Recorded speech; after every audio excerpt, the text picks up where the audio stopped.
The darkness is close and still, and absolute. Mia is nearby. I can feel her body heat, a gentle warmth along one side. In the quiet, our ragged breaths are as harsh as a siren's wail.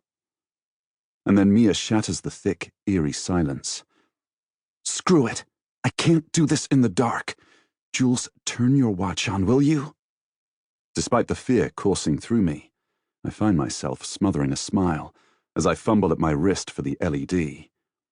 A week hiding aboard an occupied alien spaceship, and she's the one thing I can count on to feel familiar, safe, like home. Most of our devices are dead, with no access to the sun to recharge, but my wrist unit charges kinetically, something I'm increasingly grateful for each day. The idea of existing this way in utter darkness is too terrifying to contemplate long. The pale blue light spills out from the watch screen. Mia appears out of the darkness like a ghost, her face framed by her choppy black and pink and blue hair, skin white beneath her freckles. She's got her multi-tool out, and with a wan little smile at me, she goes back to work, trying to pry the bolts off an access cover to the narrow passageway we're in. The glint of the crystalline stone lining the shaft plays tricks on my vision, masquerading as glittering eyes in the gloom. The hinge of the cover gives a tiny creak of protest as she finally succeeds. Easing the cover aside and letting it dangle from one hinge, Mia reveals the opportunity we've been searching for. A chance to get ahead of the undying aliens that came pouring through the portals on this ship a week ago. The passageway we're using is actually a cavity between the walls of the ship. We found these hidden spaces by crawling up into the ventilation system to hide, in those first frenzied minutes after the ship took off, and the Undying emerged from the portals along the long hallway we'd discovered. We wriggled through the vents on knees and elbows, we still do, occasionally, until we found the hatches leading down inside the walls. Thick metal doors are recessed along the hallways at regular intervals, ready to snap shut and seal off any one section in case of a hull breach.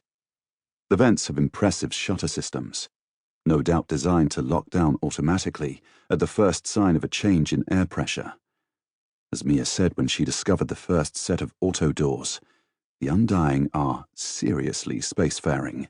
They make the ships we used to reach Gaia look like a kid's toy rocket set. The Undying wasted no time in grid-searching the ship.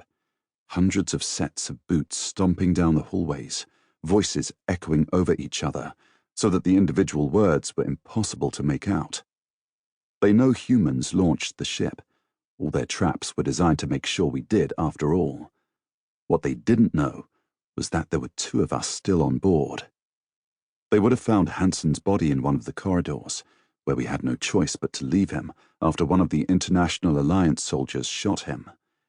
Even as they were dragging him away to dispose of him, Mia still had his blood under her fingernails, from where she tried to staunch his wounds. I wonder what they made of him, of us, that we killed one another in the middle of an extraordinary discovery like this. So Mia and I hid first in the vents, and then in the walls when we found them, and now, after a week on the run, we know our territory. We even have a home base of sorts. We call it the Junction, a slightly wider spot where 6 different walls meet in a star-shaped intersection, and there's room to sit, wedged in side by side. We have neighbors on just one side there, a pair of Undying who call each other Atlanta and Dex. And if we hold perfectly still, and they stand in the right place, we can listen in on their conversations and catch a glimpse of them through the vent. And when they're out of their room, on shift, we can talk quietly ourselves, without risk of being overheard. But we've been too busy just surviving to do anything, to hunt for answers, to take action. We haven't been able to figure out how, or why, they've managed to look so much like us, only that they're not us, and the resemblance only goes skin deep. We haven't even been able to figure out what they want with Earth, except that they intend to take it from us. Whatever that means, neither of us particularly likes the sound of it. All we need is a single chance to contact Earth.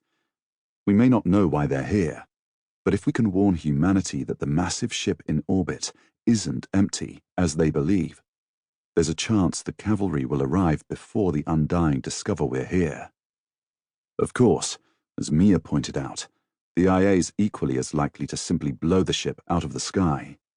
But I prefer to hope for the best, to trust that they wouldn't destroy their last chance to discover technology that could save Earth from its rapid decline and dwindling resources.